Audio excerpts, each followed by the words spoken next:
Welcome to the StuffYouOughtaKnow.com. Today we're going to talk about glue. What sticks, what to what. This to that. Find yourself in one of those box stores in a hardware and you start reading the label. It dries in minutes, it won't bond your skin, it dries clear, it's acid free, it's a cyanoacrylate or a super glue.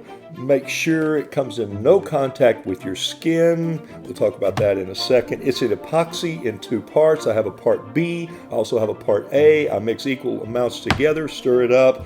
I have different ones of those. This one you can actually sculpt. I like it. Carpenter glue. This one is Tight Bond. What's the difference between Tight Bond and this? Not really anything. They both work well in wood situations. In the wintertime, take a small bottle inside so you don't have to wait for it to warm up. There's a good idea for that. I use a lot of spray glue. This is 3M77, a big bottle I keep in my shop, a small one I keep inside in the cabinet. If you're mounting photos, if you're working with foam rubber, if you need something where you just spray some, and don't do this inside. Here's why. Wherever it lands and the blow-by goes on your rug, it will attract dirt, and you'll say, how did we get this dark spot here? This is called tacky glue. It's basically just the original Sobo or Crafts glue. Good for kids to work around and safe. This is a hot glue gun, and this will get extremely hot. And even in hot glue guns, there's different temperature sticks. There's ones that dry with a little bit of yellow to them, but they're very strong, and then these dry clear. It depends on the crafts you're working on. Gorilla Glue.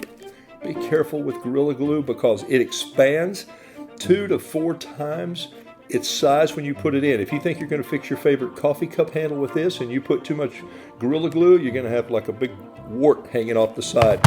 I use a lot of JB Weld. Love this stuff. This is great epoxy right here if you're working in the shop. 2 parts. Has a steel and a hardener. Equal part of one, equal part of the other. I put those, squeeze them out of the tubes onto a piece of cardboard, and even use a bamboo skewer or a leftover chopstick. Makes a great mixing stick. Use the other end. Once it's all mixed up, equal parts, apply it with that and let it go. One more thing about cyanoacrylates is, my favorite, of course, is Loctite, and it says there, keep out of your eyes, please do that. Keep away from children.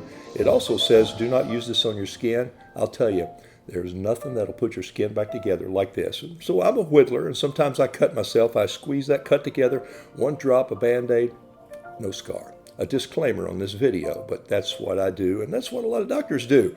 They just buy theirs at a more expensive price than Loctite. If you want to make sure you can remember all of this, in 1999 I was writing a little book about all the life skills and learning things, and I found this website. They were just coming online, thistothat.com. Have a great time with glue and be careful.